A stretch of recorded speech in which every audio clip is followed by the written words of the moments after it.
Well, hello everyone, and welcome to the Football Overseas YouTube channel, and welcome back to another round of EFL Championship predictions. We're up to game week 37 now, this midweek, so that's a full programme we've got to look forward to on Tuesday and Wednesday evenings. And we'll have a quick look back at the weekend, a couple of eye-opening results, a couple of surprises as well, which was always good. And we'll see how it quickly affects the league table before we get stuck into this midweek programme. So we're on the clock, is ticking down now.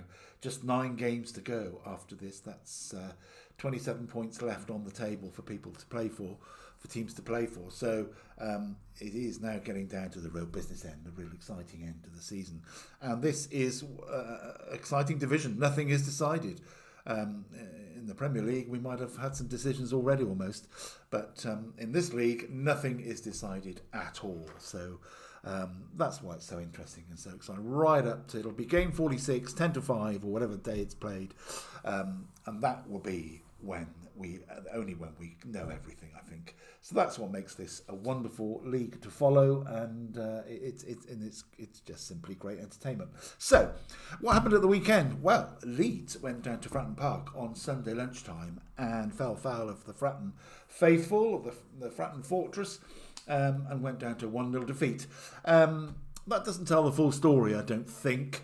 It was a wonderful atmosphere, let's get that out there, and it was a wonderful game for the Championship as well, a really good advert for it. Good old-fashioned blood and thunder football match, a very, very passionate crowd, as we know, down there, and Leeds had a full house of their fans as well, so a full quota of what they were allowed. So wonderful atmosphere. I think the biggest crowd, 57 years at Fratton, because it is quite a compact ground, as we know. And they ran out 1-0 winners. Leeds really in the first half should have had a couple of goals. I watched most of the match, and they had a couple of great saves by the Portsmouth keeper, I have to say. And when it was 0-0, they missed a couple of gilt-edged chances, and also probably would have had a penalty had VAR been in the background, but they weren't. And the referee gave no penalty from his angle, and I can understand why he did that. I think probably these fans don't agree, but it was a bit of a harsh one in a way, because it was a penalty. I think the Portsmouth player kicked the Leeds player in the leg, but it looked as if he'd kicked the ball from the referee's angle. So you've got to be, if there's any doubt, you can't give it, and that's why VAR is there, I suppose, in the Premier League. Anyway. So they went down 1-0, and while Leeds have been losing that match and only drew the week before, if you might recall, the teams behind them, they're looking in their wing mirror now, Leeds, and thinking, here they come. Sheffield United and Burnley both picked up 2 wins, so they gained 5 points on Leeds over the last 2 weeks. So it's now only 2 points between the 3 of them at the top. Leeds 76, Sheffield United 76 on goal difference, and Burnley 74, and Sunderland even won their 2 matches just to throw their hat slightly back into the ring, and they're on 68. So all exciting stuff at the top. Down at the bottom, hats off to Derby, who got their first point and their first goals for new manager John Eustace. So that was a welcome relief for them to get off the mark with him at the helm.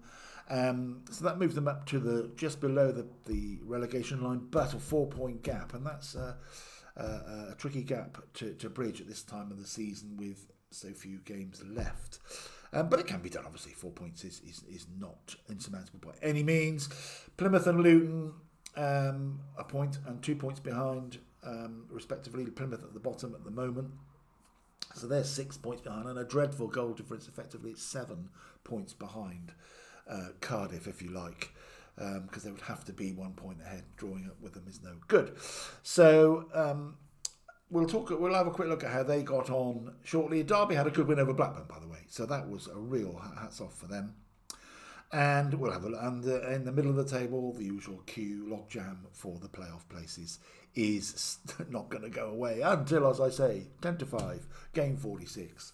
Wherever that is, whenever that is, that's what it will be. We won't know until then, I'm sure. So great stuff ahead over the next couple of months as we close the season out.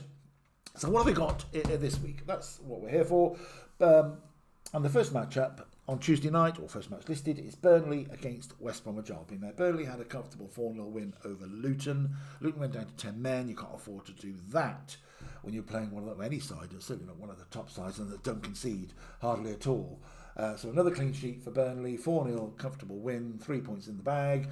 And West Bromwich Albion had a narrow win over Queen's Park Rangers. Queen's Park Rangers have stuttered a little bit lately, certainly to find their goal-scoring shoes.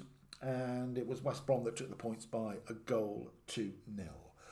However, I think West Brom will find it tough going tonight, or Tuesday night, up at Burnley. And I'm going to take Burnley to take the points with another clean sheet. Burnley 2, West Bromwich Albion 0. Then we have a real humdinger at the bottom of the table. Cardiff, who are the team that the bottom three are chasing at the moment. They are playing Luton. Luton, as a away record we know, has been abysmal, really, this season, as we know. And Cardiff are just getting narrowly beaten at the moment. They can't quite get another couple of 3 points, which they need just to push them up to that mid-table safety area. So they're the ones that everyone's chasing at the moment, along with Stoke, who are also on 36. So they're the eyes that they've got their eye on, those teams, the ones at the bottom. So Cardiff against Luton. I think Cardiff will not raise their game, but I think they will come out on top, home advantage and all of that, against a side that's not used to picking up too many points on the road. So I'm going to go Cardiff City 2, Luton Town 1. But that'll be a cracker. Derby against Coventry. So Derby have a chance to have a follow-up on their excellent win against Blackburn. 2 up very early on, and then they held out for the rest of the match. I'm sure there was some nails being bitten at Derby on Saturday. So they're now playing Coventry on Tuesday night. Coventry had an extraordinary 3-2 win over Stoke. Coventry were 2-0 up quite comfortably by half-time. Stoke rallied. Of course, it was Mark Robbins going back to Coventry. So Stoke rallied and got back to 2 each. But then in a 90+7 minute or whatever it was, Coventry, who never say die at the moment, they really have a belief under Frank Lampard, ran out 3-2 winners. So they've now won 5 on the trot, 9 out of 10, I think, which is some sort of club record I was reading. So good to them, good for Frank Lampard, who's it's nice to see him back in the game and doing well again. What shall we see tonight, though? I think Derby might just build on that win on Saturday. They have to. So I think, motivated by that, I think Derby will come out with a point here. So Derby County 1, Coventry 1, just to stop the Coventry juggernaut for a time being. Then we have Middlesbrough against Queen's Park Rangers. As I say, Queen's Park Rangers struggling a little bit, stuttering along a little bit. Middlesbrough,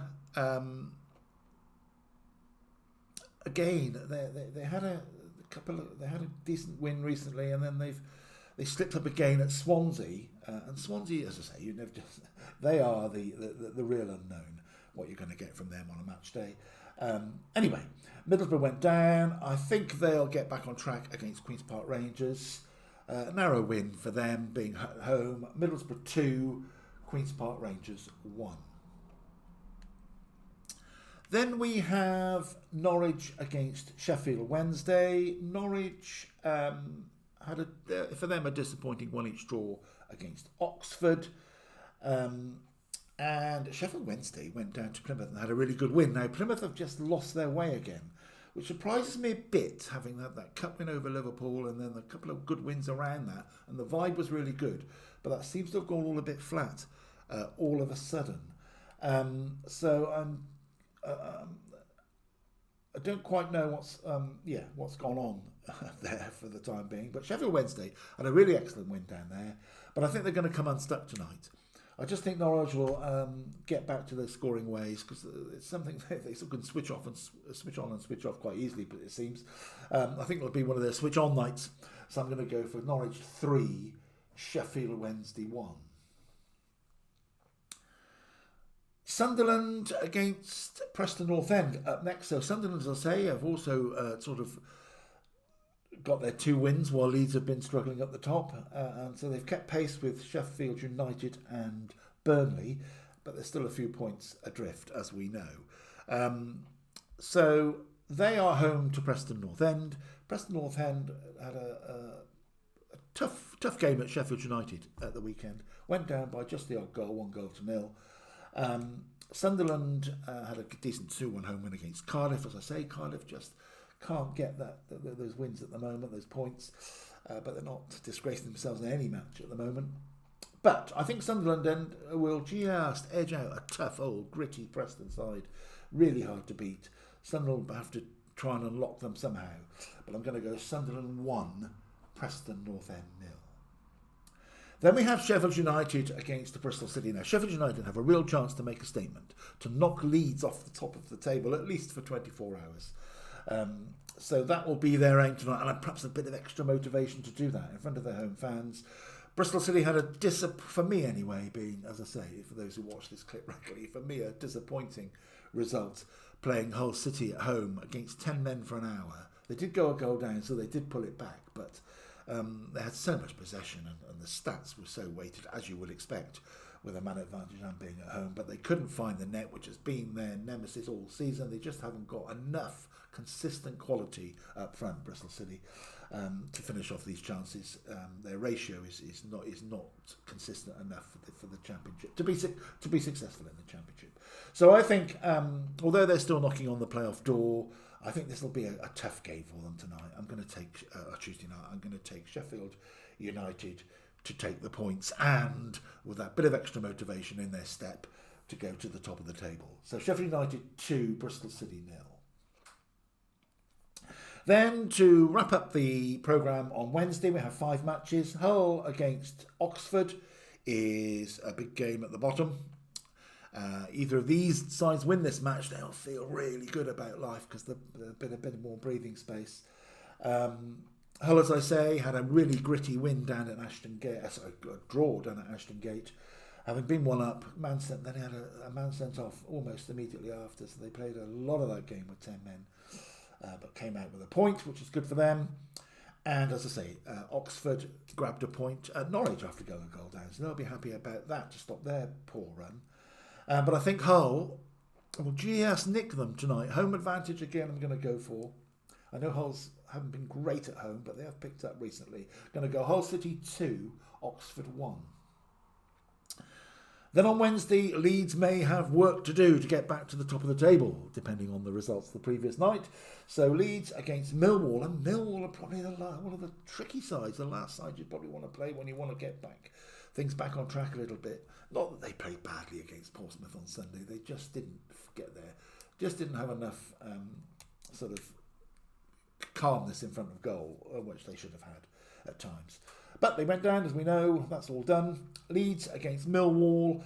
I think Millwall had an excellent 2-1 win at Watford, so that's what I mean. They can put a spanner in the works quite easily here. But I think Leeds will have to sort of puff their chest out a bit and say, "Hang on a minute," and that pain of last year, they don't want that to creep back into their mindset. So I'm going to take Leeds United to take the match by 2-0, but with a little caveat to say Millwall could easily upset something there. Let's not take that away from them at all. Then we go back to Fratton Park with Portsmouth against Plymouth. So Plymouth couldn't probably think of anything tougher to do at the moment than go to a side that's absolutely on a high. The only thing with Portsmouth, they've just got to be a bit careful. They don't get I'm sure they won't get complacent. Their home record has been fantastic since the sort of October time. Wonderful run of results they've had. And I think it'll continue against Plymouth. As I say, Plymouth had a really soft, poor home defeat against Sheffield Wednesday. And I think Portsmouth will jump all over this on Wednesday night. And Portsmouth 3, Plymouth 1 is my take on that one. 2 matches to go. Watford against Swansea. Watford have...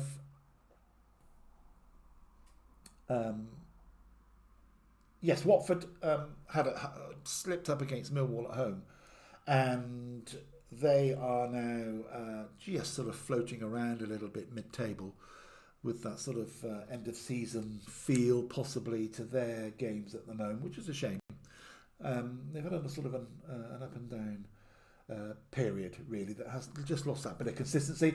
And Swansea, as I say, they could pluck anything out in the air. They could go lose by 3, win by 3.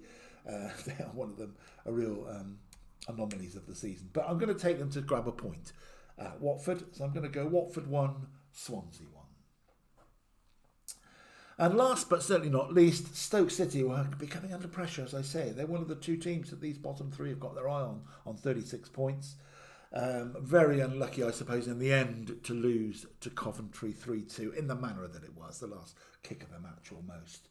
And against for Mark Robbins, against his old team as well. So hopefully I'm sure he'll brush that off and get them going again on Wednesday night. But I think Blackburn GS might sneak this one. They slipped up a derby, which they'd be really disappointed about. So they've really got to keep this playoff momentum going. They've got to get back on track pretty quickly. That's them, Bristol City, Middlesbrough, and possibly Norwich, who are queuing up to jump in on either Coventry or West Brom. Coventry at the moment just seem to be going in one direction. So I think Stoke are really under pressure here. This is a nervy one for them, and I think Blackburn will prey on that a little bit. They can go a bit more relaxed possibly, but I think Blackburn will take the points in that match on Wednesday night. So we'll have Stoke City 1, Blackburn 2. So there we are. This all took me a bit by surprise, I have to say. I hadn't until sort of late Monday night. I hadn't realised there was a full programme. I just thought it was a few catch-up matches. So my bad, not to keep fully up with it. But there we go. A full programme of 12, which makes a really exciting 2 nights ahead for us Championship followers. And I'll be back later in the week to review what happened under the lights this week and to preview the up-and-coming weekend's matches as well. So plenty to look forward to. There'll be plenty of thrills and spills and shocks and surprises, I'm sure. There always is. It's probably one of the best leagues to follow and keep in touch with. So there we go. Please like and subscribe as always to the channel and watch all the wonderful stuff that goes on the channel and all the other predictors. I will be back, as I say, later in the week. So until then, stay safe, stay healthy, and I'll see you all again towards the end of the week. Bye for now.